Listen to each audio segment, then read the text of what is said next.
here now, ready with my lovely beer and we'll get the brakes done on this. So let's make a start.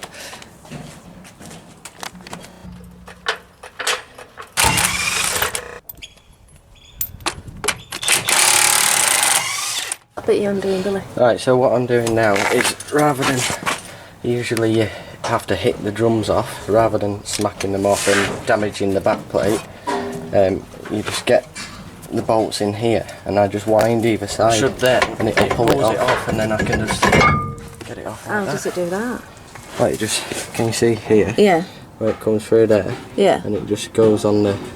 Oh right, so you see, so it's just wound on. So it's just basically pushed it off instead of you whacking it off with a hammer? Yeah. Because I've seen that done before when I've gone to garages, they've whacked it with a hammer. Yeah, it just saves that, and because it's this plate here goes into this lip here. Yeah.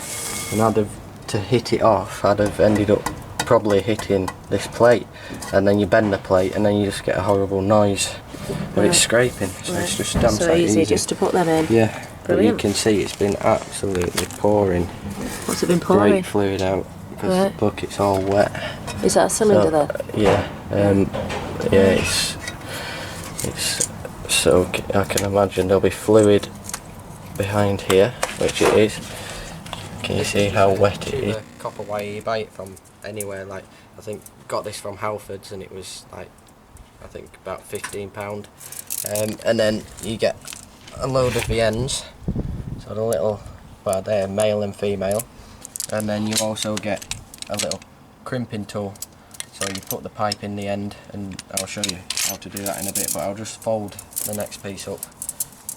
And now you're going to just measure, just copy, yeah, go under there to copy that? Pretty much all I'm doing is going under and just following, sort of, they don't have to be exact the same shape, so I'm just sort of following the general where it goes, and they'll just have little clips part way along that they just push into, so long as they meet them it's fine. So what I'm doing here is I pretty much just get the sort of same length like that, then get your thumb and just sort of bend it round like that. I'm pretty much just, you can see there where I've bent them two bits, so put it up roughly in the area, there's a little bend there, so get your thumb like that and just give it a little bend to a similar angle, then come down to this piece here,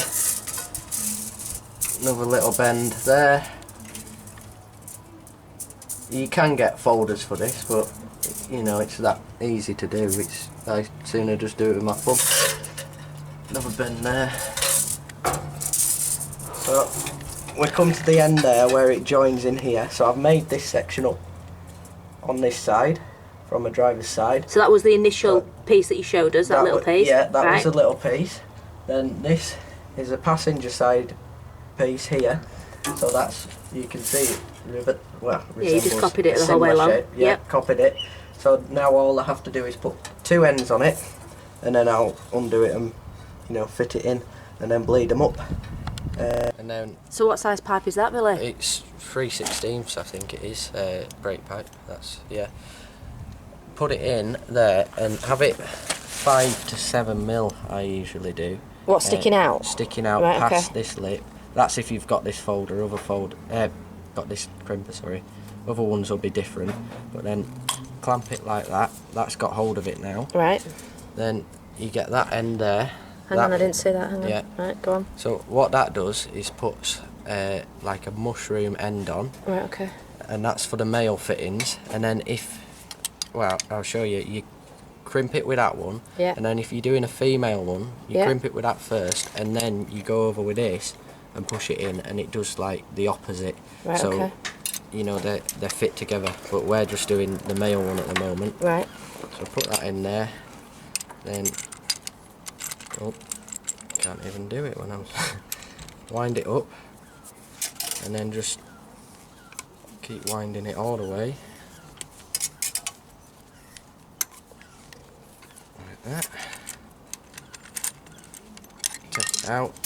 And then that, you can see there, it's done like a little mushroom end. So if you're doing a female end, you then just go like that, wind it in so it pushed the, you know, little bit, but we're not. So that fitting can't come off. And what it does when you screw it in to where, you know, the fitting it's meant to go into, when that winds in, it'll push that, and the copper is soft, so it sort of creates. Doing the same the other side now, but just always remember, I've done it countless times, forgot to put the fitting on. Everybody does it.